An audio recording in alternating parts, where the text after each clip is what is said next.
안녕하세요. 오늘도 차연살롱을 찾아주셔서 감사합니다. 저는 50대 중반 여자입니다. 어릴 때 저희 집은 부모님께서 사업을 하셔서 부유한 축에 속했어요. 하지만 물려받은 사업이 아니라 부모님께서 젊은 시절 밑바닥부터 쌓아 올려서 이뤄낸 결실이라서 흔히 부자하면 떠올릴 수 있는 이미지랑은 거리가 좀 있어요. 아무래도 처음부터 사업이 잘 되었던 건 아니다 보니 부자들이 모여 사는 서울권 집값 비싼 동네에 살았던 건 아니고 서울 외곽 평범한 동네에서 좀 비싸다 하는 넓은 평수 아파트에 사는 정도였어요.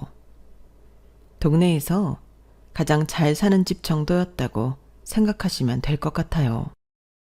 학창시절 내내 경기도의 한 동네에서 쭉 자랐는데 덕분에 동네 토박이인 친구들 중에는 모르는 사이가 거의 없었고 그 중에서도 집이 좀 사는 축에 속하다 보니 저는 꽤 유명한 편이었어요.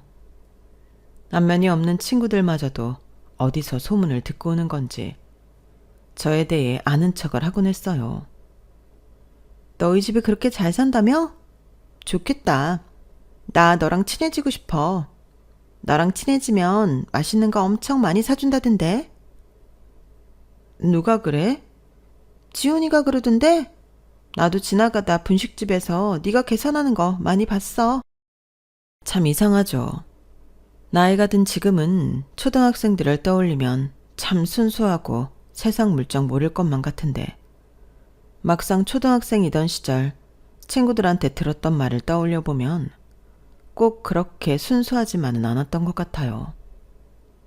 당시에는 좋아하는 친구들이 맛있는 걸 사달라고 하는 게 제게 큰 부담이 아니었고 주머니 속에는 늘 부모님이 주신 용돈이 들어있었기에 안 사줄 이유가 없었어요. 그렇게 한 번, 두 번 친구들에게 간식을 사다 보니 어느새 그게 당연해져 있더군요.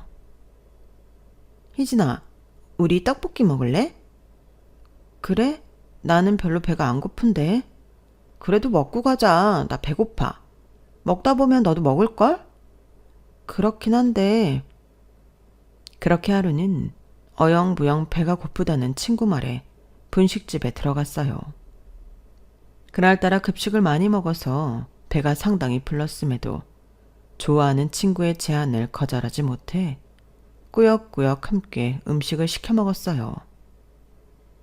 분명 같이 급식을 먹었던 것 같은데 친구는 둘이서 먹기엔 많은 양의 음식을 한꺼번에 시키더라고요. 처음에는 배가 많이 고팠나 보다 싶었죠. 아무래도 배가 부른 상태에서 먹다 보니 저는 몇 젓가락 먹지도 못하고 금방 수저를 내려놨는데 친구는 잘 먹더군요. 한참 동안 친구 혼자 음식을 먹는 것을 구경하다가 친구가 다 먹고 자리에서 일어났을 때였어요. 야, 윤희진 어디가? 이거 계산해야지. 뭐? 저는 거의 음식을 못 먹어서 당연히 이번에는 친구가 계산하겠거니 생각했던 것 같아요. 평소에는 제가 다 사주다시피 하니 한 번쯤은 친구가 낼 거라고 생각한 거죠.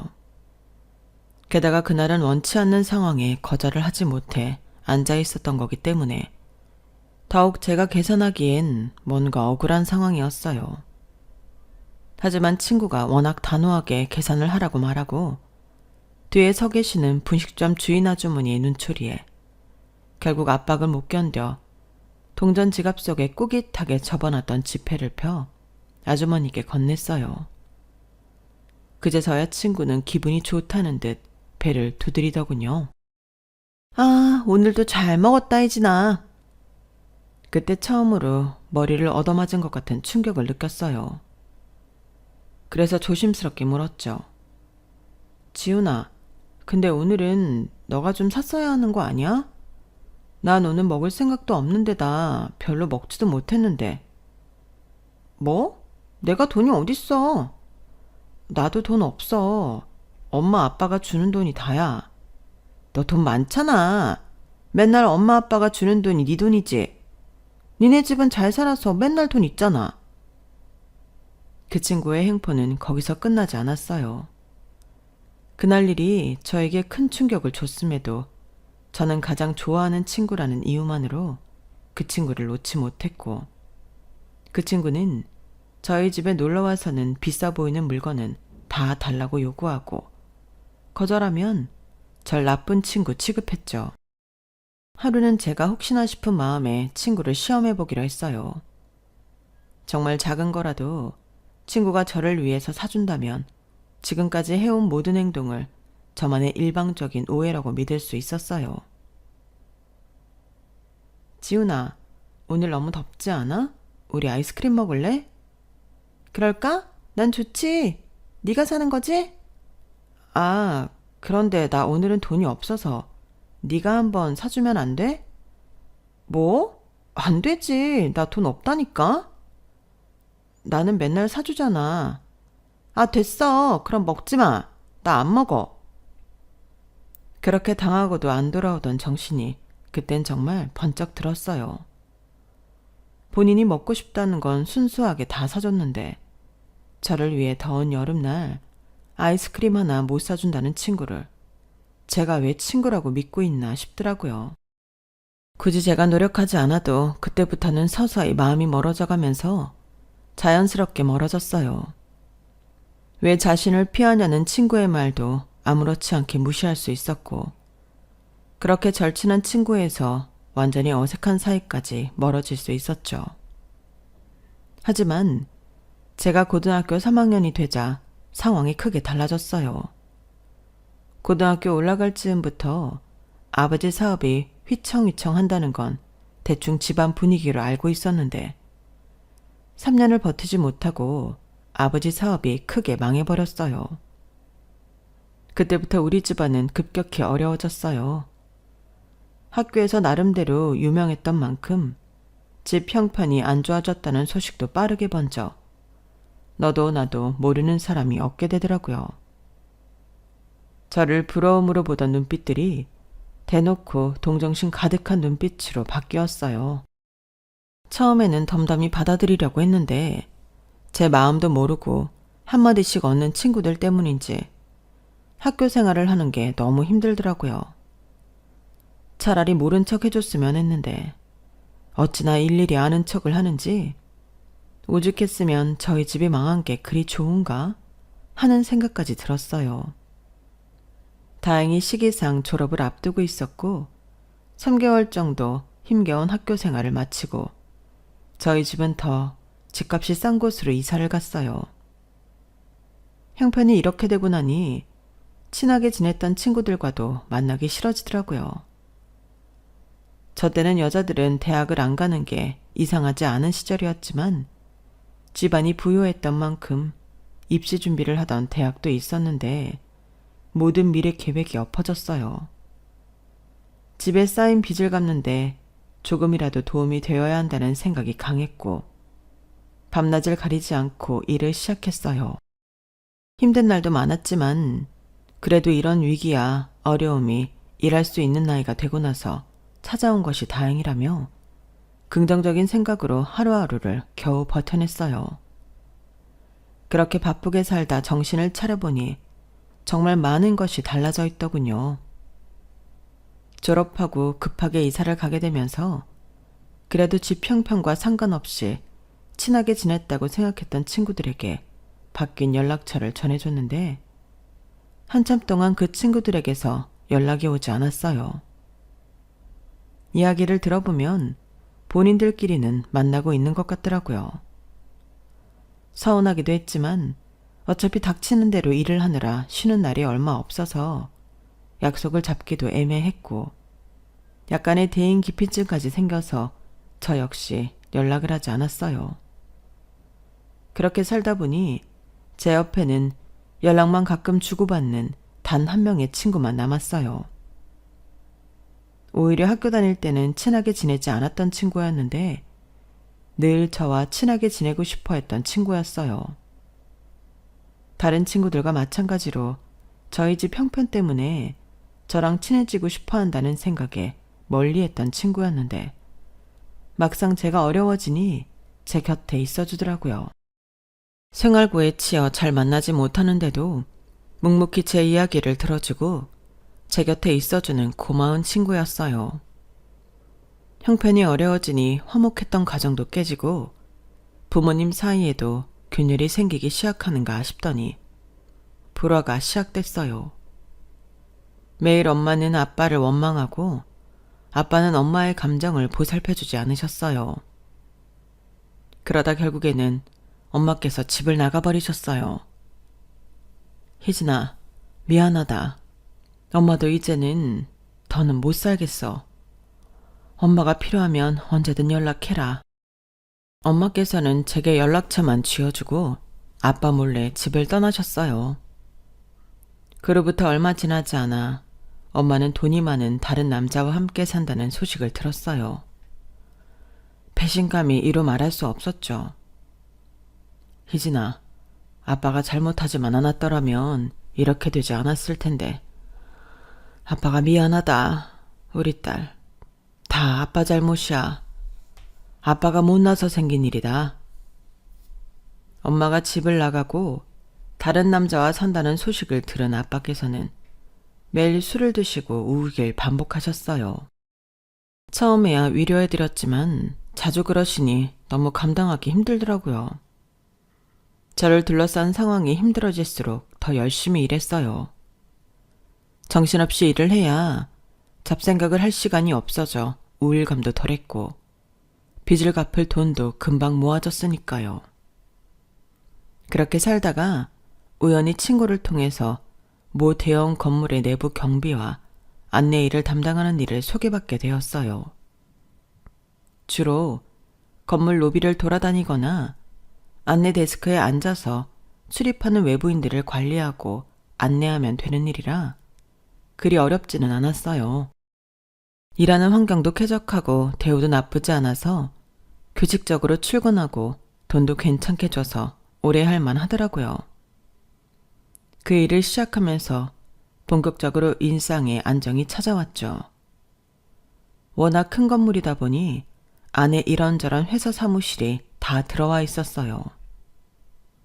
가끔은 번듯하게 차려입고 출퇴근하는 직장인들을 보며 형편이 나빠지지 않았더라면 나도 이렇게 멋진 건물에 있는 회사에 다닐 수 있었을까 상상하기도 했어요. 하지만 그런 사람들을 보며 우울감에만 빠져있기엔 저에게는 여유가 없었죠. 그 전에 워낙 식당에서 주방 일이라든지 서빙이라든지 몸이 힘든 일을 많이 해서인지 지금 하고 있는 일의 강도와 보수가 몹시 만족스러운 상태였어요. 같이 일하시는 분들께서도 다들 좋게 봐주셔서 꽤 오랫동안 일을 했죠. 아마 그렇게 3, 4년쯤 일을 했을 때였을 거예요. 어머, 너 희진이 아니니? 정희 이모. 아, 그래. 다행히 기억하는구나.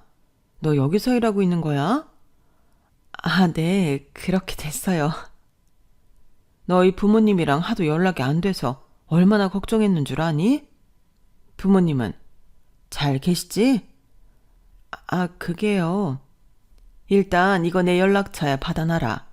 오늘은 이 건물 회사에 미팅할 일이 있어서 잠깐 왔거든? 매일 출근하니? 네, 평일에는 계속 출근해요. 그래? 다음에 올 때는 조금 일찍 올 테니까 밥이라도 한 끼 먹자. 어떻게 살고 있는지도 궁금하고. 내가 어렸을 때 너 얼마나 예뻐했는지 기억나니? 그럼요, 다 기억나죠. 챙겨주셔서 감사해요.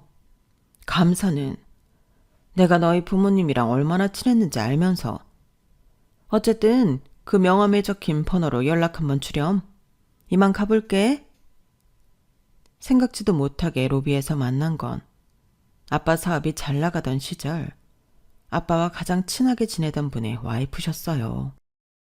부부끼리 워낙 친하셔서 어렸을 때 저희 집에 놀러와서 가족끼리 식사도 자주 했고 놀러도 갔었죠.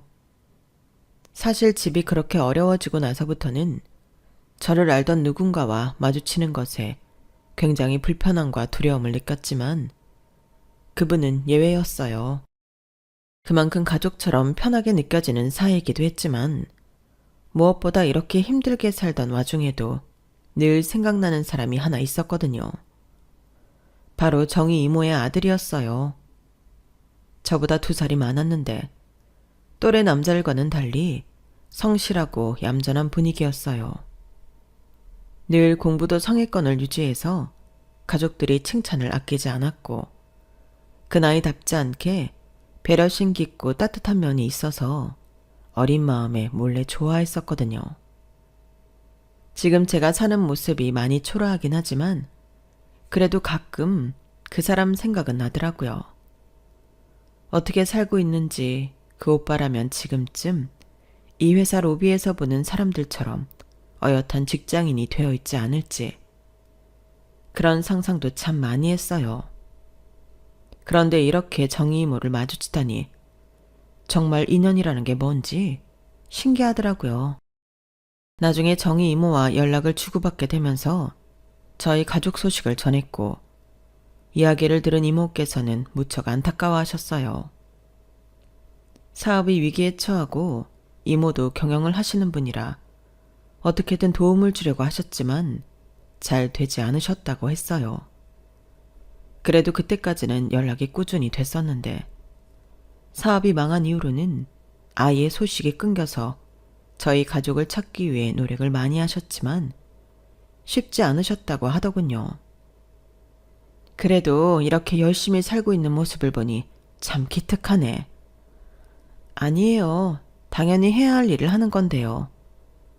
그래도 너희 엄마가 딸은 곱게 키워야 한다고 어찌나 이지중지 키웠었는데 이렇게 딸이 고생하는 건 모르고 힘들다고 혼자 그렇게 떠나버리냐, 떠나버리길. 그 말씀에는 저도 씁쓸한 웃음을 지을 수밖에 없었어요. 저에게는 엄마가 남기고 가신 연락처가 있긴 했지만 차마 연락을 못 하겠더라고요. 그렇게 소식이 끊긴 지도 한참이라 저도 엄마께 먼저 연락할 용기는 없으면서 괜히 원망만 들었어요. 그렇게 원망은 짙어지고 시간이 흐르다 보니 정말 남남처럼 살게 됐죠. 이모께서도 대충 상황 파악은 되셨는지 잠깐 뭔가 고민하시는 얼굴을 하시더니 갑자기 제 2손을 덥석 잡으셨어요. 너 나랑 일해볼래? 네? 네가 어렸을 때부터 얼마나 똑똑하고 성실한 앤지 내가 다 아는데 집안 형편 안 좋아졌다고 그 좋은 머리 썩히고 있는 게 아까워서 그래. 지금 하고 있는 일에 나름대로 만족하면서 다니고 있는 것 같아서 제안하기 조심스럽긴 하지만 어떻게 생각하니? 어렸을 때 알고 지낸 분이지만 어떤 일을 하시는지는 부모님께 들어 익히 알고 있었어요. 이모께서는 이름만 들어도 다 아는 모 대기업 호텔의 사장이셨거든요.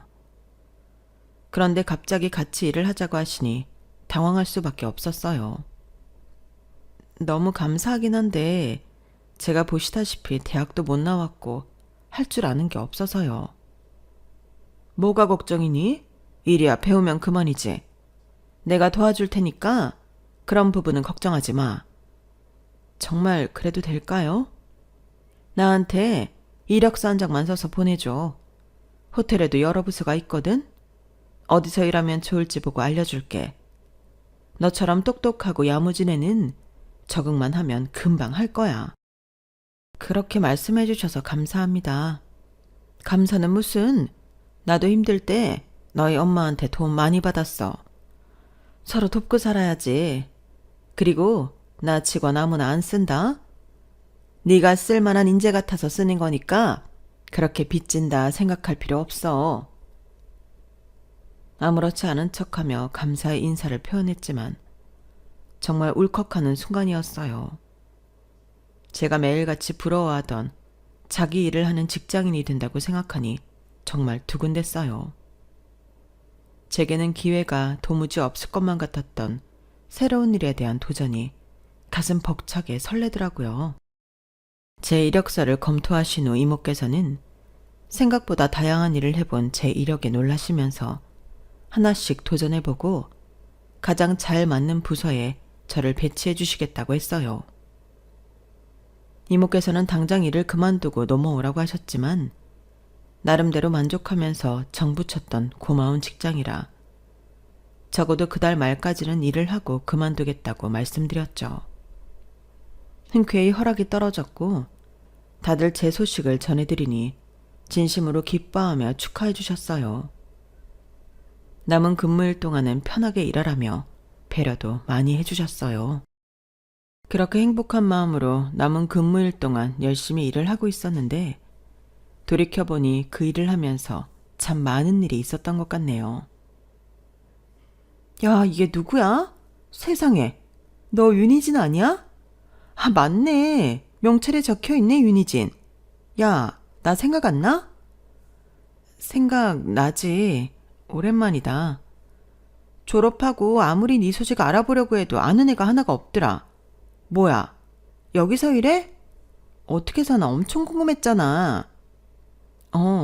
여기서 일하고 있었어. 와, 진짜 네가 이런 데서 일하고 있을 거라곤 학교 다닐 땐 상상도 못했는데. 제가 마주친 사람은 하필이면 어린 시절 손절했던 지훈이라는 친구였어요.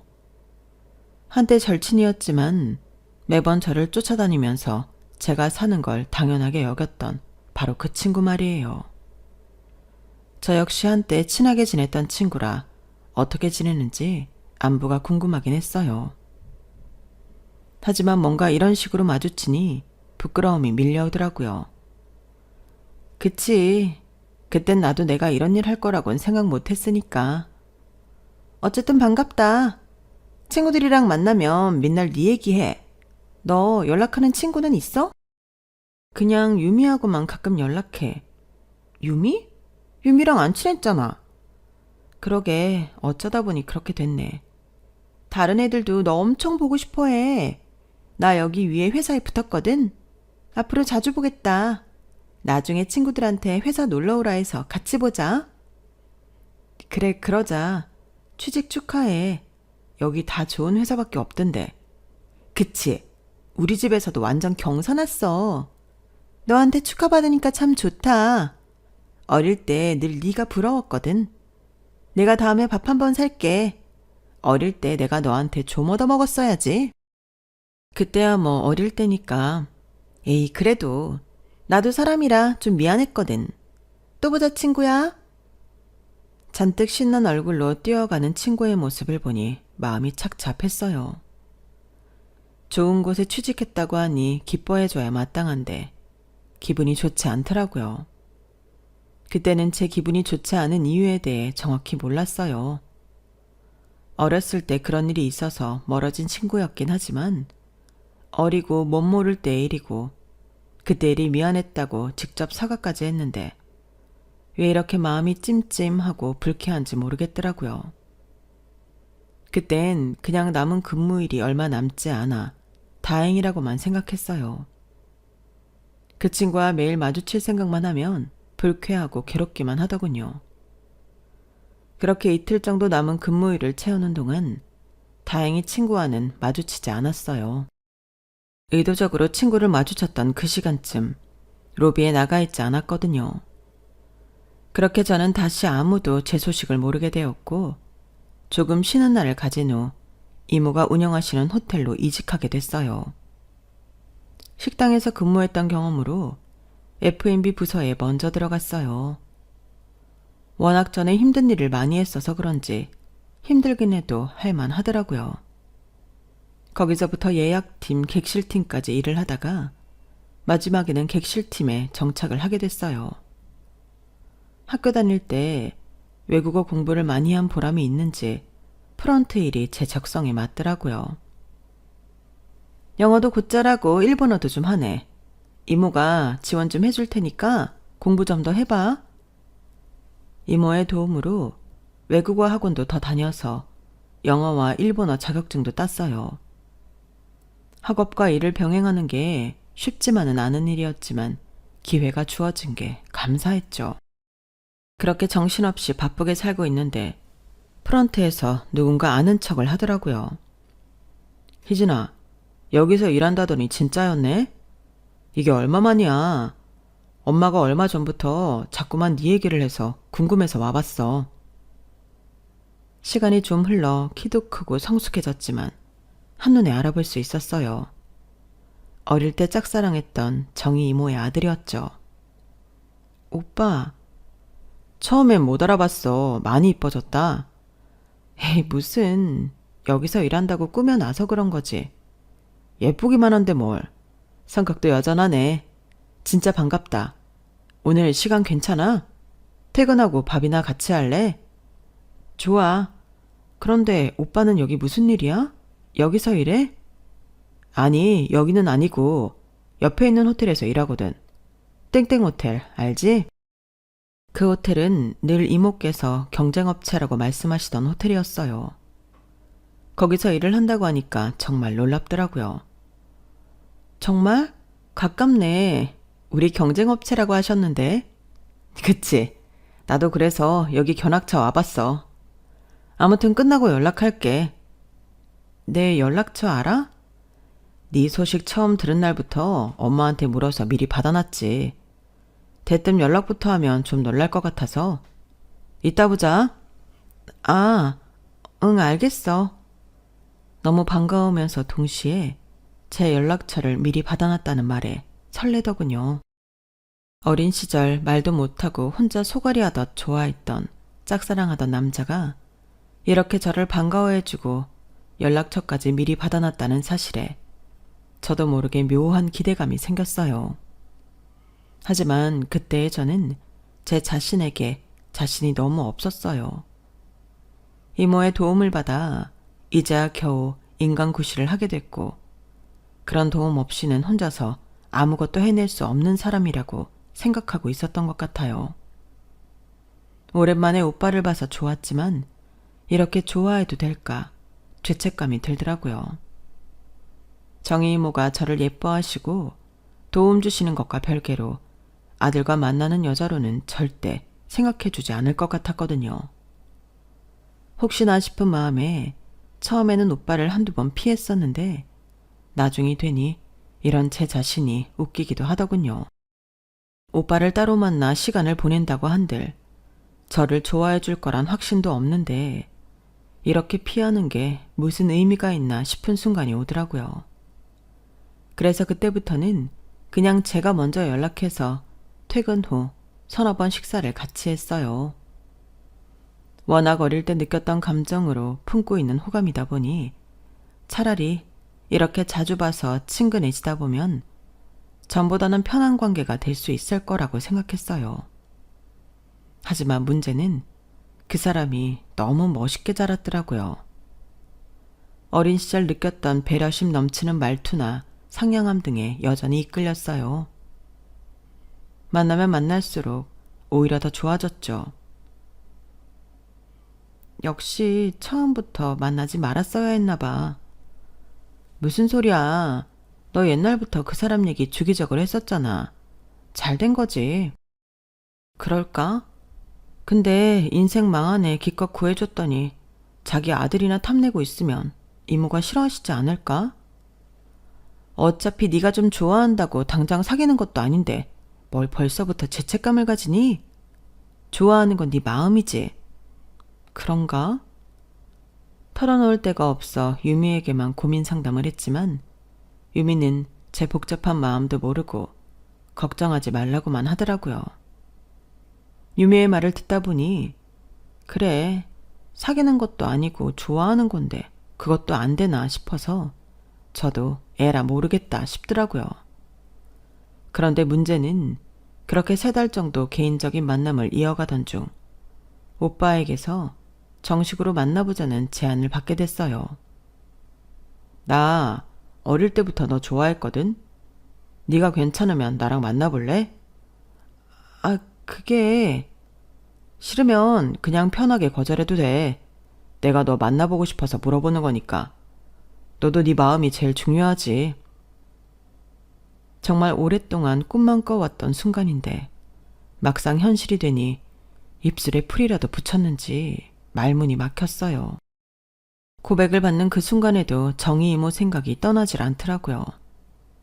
그렇게 고민하고 뜸들이는 시간 동안에도 혹시나 제 마음을 오해하면 어쩔까 걱정까지 드니 미치겠더라고요. 나 오빠랑 만나기 싫은 건 아닌데 나도 정말 좋아하거든. 근데 혹시 우리 엄마가 신경 쓰여서 그래? 평소 눈치가 빨라서 그런지 금방 눈치를 채고 물어보더라고요. 대답은 안 했지만 동의하는 눈치이자 오빠가 웃음을 터뜨리며 제 머리를 흐트러뜨리더군요. 그런 걱정은 하지 마. 우리 엄마는 너랑 만난다고 하면 엄청 좋아하실걸? 어? 정말? 그래, 우리 엄마가 널 얼마나 좋아하는데? 그거랑 이거랑은 다르잖아. 일 괜찮게 하는 직원으로 좋은 거랑 아들이랑 만나는 여자가 좋은 거랑은 다르잖아. 그러니까 전자도 맞지만 후자로 좋아하실 거라고. 맨날 너 같은 며느리 있었으면 좋겠다고 노래를 부르시던 분이었는데 아무리 생각해도 그건 저희 집에 잘 살 때 이야기인 것 같지만 그때야 더 물어보진 않았어요. 솔직히 저도 이 상황이 싫기는커녕 너무 기뻤고 늘 상상만 해봤던 순간이었기 때문에 그렇게까지 말을 해주니 그냥 모른 척 넘어가 버리고 싶더라고요. 혹시나 이모께서 알고 화가 나셔서 저를 자르거나 하신다면 그것도 어쩔 수 없겠다 싶을 만큼 오빠가 좋았어요. 하지만 오빠 말대로 이모께서는 정말 너무 기뻐하시더라고요. 세상에, 희진아, 너 우리 영훈이랑 만난다면서? 정말 생각 잘했다. 어? 너 혹시 영훈이가 못되게 굴면 바로 이모한테 말해라. 이모가 아주 혼쭐을 내줄 테니까. 이모, 괜찮으세요? 제가 영훈 오빠 만나도. 얘는 무슨 소리를 하니? 내가 이 일하면서 젊은 여자애들 얼마나 많이 만나보는 줄 알아? 요즘 애들 중에 너 같은 애가 없어. 걱정하지 말고 너는 열심히 일하고 우리 집에 시집 올 준비나 해라. 아이, 만난 지 얼마나 됐다고 시집은요. 얘가 무슨 소리니? 너 이모 아들이랑 만나면서 결혼은 안 하고 연애만 하겠다는 소리야? 이모는 그 꼴 절대 못 본다.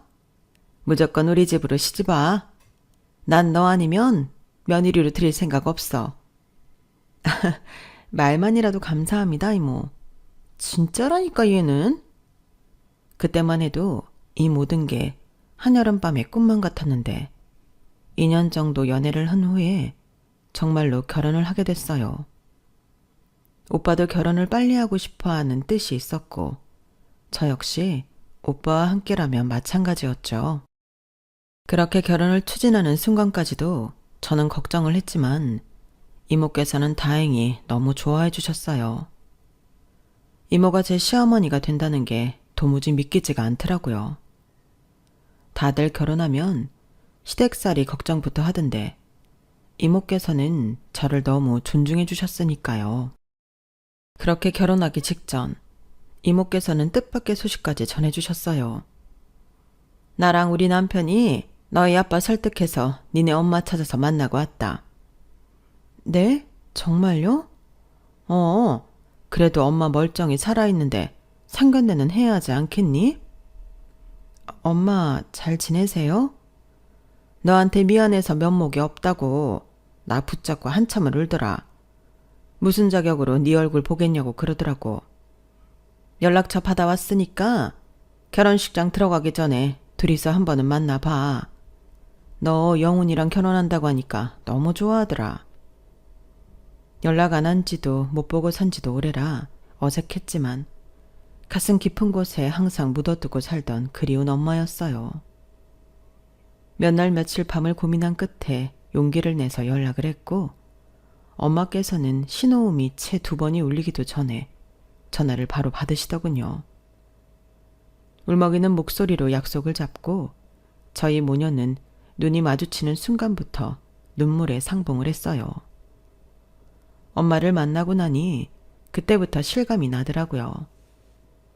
그날 정희 이모를 만난 뒤로부터 쭉 제 인생이 좋은 방향으로만 흘러가고 있다는 걸요. 여기서 더 행복해질 수 있나 싶었는데 결혼을 하고 나서는 더 행복한 일 투성이었어요.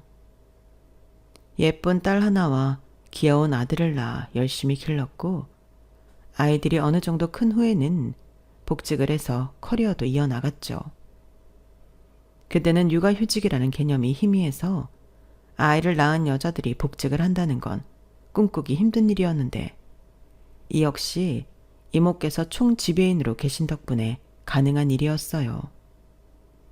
몇 년 안 가 이모께서도 은퇴하셨지만 덕분에 저희 아이들도 봐주셨죠. 그렇게 행복한 하루하루를 보내고 있는데 어느 날 유미에게서 전화가 왔어요. 희진아, 너 혹시 초등학교, 중학교 애들 보러 갈 생각은 없어? 어? 왜?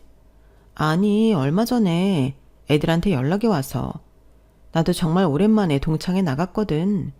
그런데 다들 네 안부 궁금해하고 보고 싶어 하더라고. 내가 너랑 연락한다고 하니까 한번 꼭 데리고 나와달라고 해서. 그래? 그럴까? 정말? 너 애들 별로 안 보고 싶어 했잖아. 괜찮아? 그땐 상황이 워낙 안 좋았으니까 그랬는데 이젠 괜찮잖아. 나도 마음에 여유가 생긴 것 같아. 이제 애들도 좀 보고 싶고 궁금하고 그러네. 다행이다. 그래, 이제 많이 편안해졌으니까 한 번쯤 보는 것도 좋지. 나도 오랜만에 보니까 반갑더라. 그러게, 다음 동창회 때는 나도 불러줘. 그렇게 유미 덕분에 정말 몇십 년 만에 어릴 때 친구들을 보게 됐어요. 친구들은 서로 늙어가는 모습을 보며 살았을 텐데 저는 아니다 보니 갑작스럽게 확 늙은 느낌을 주고 싶지 않아서 친구들과 약속이 잡힌 날부터 피부샵에 가서 관리도 받고 옷도 미리 골라놓고 혼자 잔뜩 신이 나 있었네요. 그런 제 모습을 보면서 나도 어린 시절 친구들이 그립기는 했었나 보다 싶더라고요. 그렇게 기대를 안고 간 동창회에서 친구들은 신기하게도 시간이 오래 흘렀지만 그대로라는 느낌이 들었어요.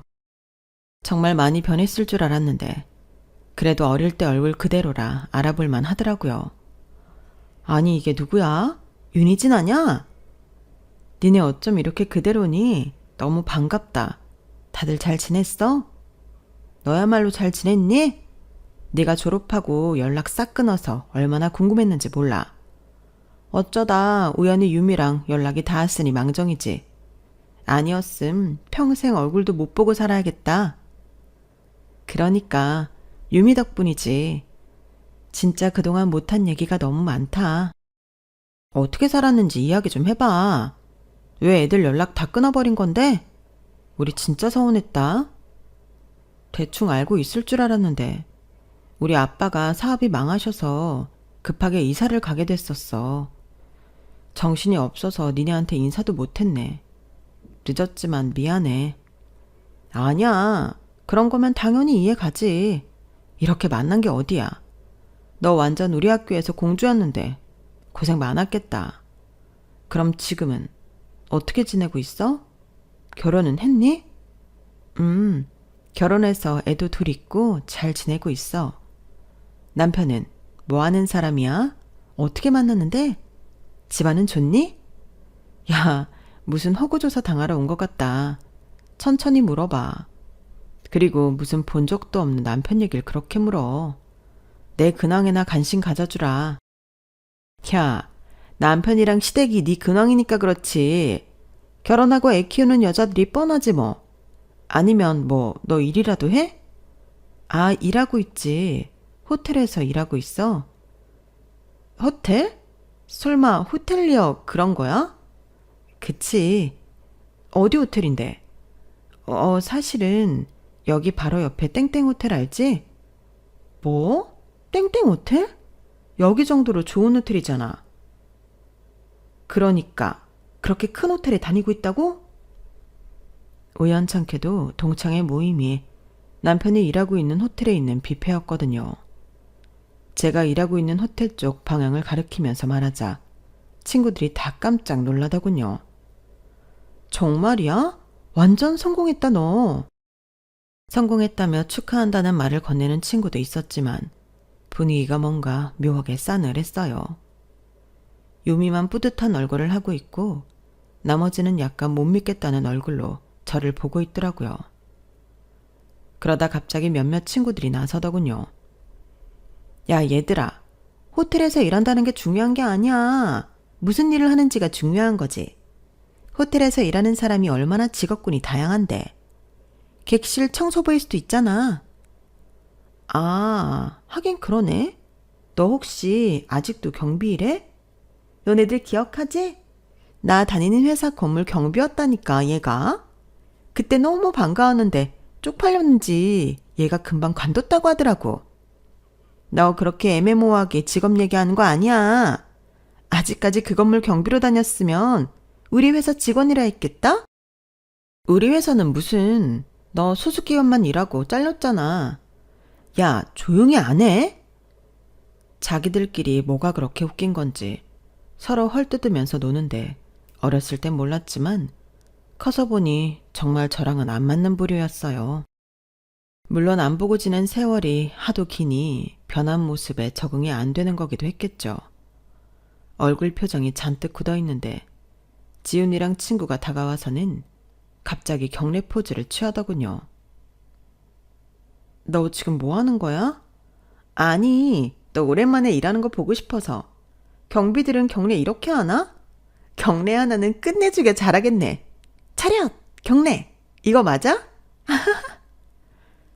너는 내가 경비일한 게 그렇게 재밌니? 웃겨? 야, 그럼 웃기지 안 웃겨? 어릴 때 그렇게 도도하게 공주처럼 살던 애가 갑자기 건물 로비에서 경비일하고 있으니까 사람 인생이라는 게 이렇게 한 치 앞을 모르는 거잖아. 너무 신기하지 않니? 그러게 착하게 살았으면 이런 일도 안 생겼을 텐데 말이야. 뭐? 착한 일? 내가 다른 애들은 몰라도 지훈이 너한테 그런 말을 들을 이유는 전혀 없는 것 같은데? 뭐? 그럼 너는 착한 애가 우리 집 형편 니네 집보다 안 좋은 거 뻔히 알면서 기어이 나한테 뭐라도 얻어먹고 싶어서 껄떡댄 거니? 내가 언제 껄떡댔어.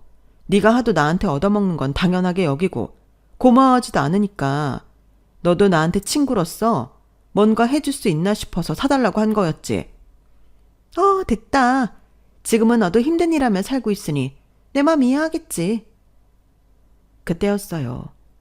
로비를 지나가던 호텔 직원이 깜짝 놀라면서 저에게 다가오더라고요. 세상에 사모님, 왜 여기 계세요? 안녕하세요. 오늘 약속 장소가 여기라서요. 직원은 남편이 아끼던 부하 직원이라 몇 번 집에 초대해서 밥도 먹었던 사이였어요. 후배 직원들 교육 중이었는지 뒤에 직원이 꽤 많더라고요. 세상에, 오시기 전에 미리 말씀해 주시지.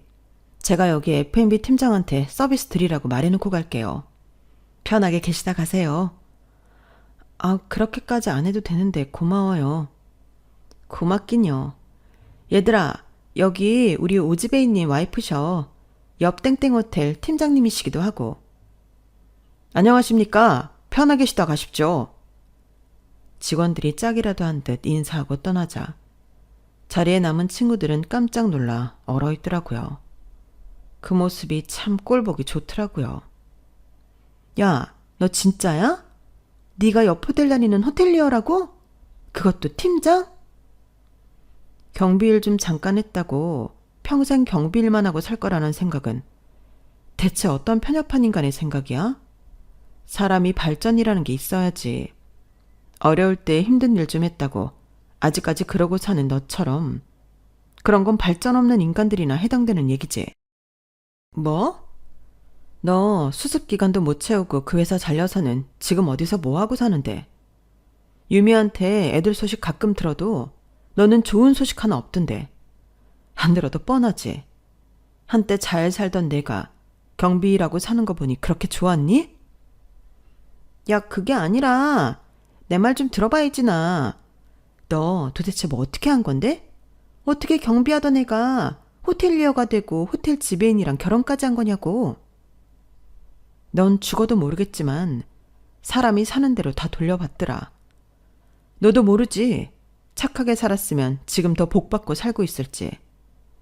난 어릴 때 잘 놀던 기억으로 여기 나온 건데 니네 사람 하나 불러놓고 과거 얘기 꺼내면서 이러쿵저러쿵 함부로 지금의 나까지 판단하는 게 아직도 수준이 많이 떨어진다. 너넨 차라리 초등학생 때가 더 나았던 것 같아. 여기 팀장한테 말해놓겠다던 서비스는 나 봐서 주는 거니까 취소하고 갈게. 너넨 이런 고급 서비스 돈 내고도 받을 자격 없어. 너네끼리 평생 그렇게 힘든 사람 헐뜯고 놀리면서 재미나게 살아. 자, 잠깐만이지나. 오해야. 지훈이만 그런 거지. 우린 너 그렇게 생각 안 했어. 그래, 이진아. 우린 너 다시 잘된 모습 보니까 너무 좋아 보이는데? 우리 너랑 다시 친하게 지내고 싶어서 부른 거야. 가지 말고 더 얘기 좀 들어봐. 제가 자리를 나서다 그때까지는 방관하며 같이 비웃고 있던 친구들이 바로 지훈이를 손절하며 제게 들러붙더라고요. 난 저렇게 수준 떨어지는 애랑 못 놀아, 얘들아. 정 나를 끼고 싶으면 지훈이를 떼내든가. 지훈이? 우리도 지훈이 쟤 너무 거칠어서 안 맞았어. 우리가 지훈이 떼내고 연락할게. 조심히 들어가. 야, 송지은, 뭐라고? 등 뒤로 싸우는 소리가 들려왔지만 저는 한 번도 뒤돌아보지 않고 자리를 나왔어요. 이 나이 먹고도 저러는 꼴이 참 한심하기 그지없더군요. 나오는 길에는 괜히 시어머니 생각이 나더라고요. 시어머니가 아니었다면 정말 지훈이 말대로 아직까지 경비를 하고 살고 있었을지도 모르는 일이니까요. 어머님 댁에 고기랑 과일 바구니를 사들고 가서 감사 인사를 드렸더니 어머님께서 뿌듯한 얼굴로 제 손을 잡아주시더군요. 기회를 줬을 때 잡은 건 단히 능력이야. 그럼에도 내게 기회를 준 사람에게 감사한 마음을 가질 줄 아니? 넌 분명 더 잘 될 거다. 저도 여기 사연을 올리기 전에 정말 많은 사연들을 봐왔지만 시어머니가 원수면 원수였지 이렇게 은인인 경우는 제가 처음일 거예요. 제 인생에 굴러온 가장 큰 복은 남편도 아닌 바로 저희 시어머니거든요. 앞으로도 시어머니를 잘 모시면서 오손도손 살아가려고 합니다. 힘들었던 과거는 시어머니 덕분에 다 잊은 지 오래예요. 세상에 이런 시어머니만 계신다면 진작에 고부관계가 가족처럼 따뜻해질 수 있지 않았을까 가끔 생각해보곤 한답니다. 지금까지 제 사연 들어주셔서 고맙습니다. 여러분의 가정에도 항상 행복이 가득하기를 바랍니다. 안녕히 계세요. 여러분, 사연 댓글에 응원과 현명한 조언 부탁드려요. 좋아요와 구독은 저에게 큰 힘이 됩니다. 오늘도 좋은 일 가득하세요.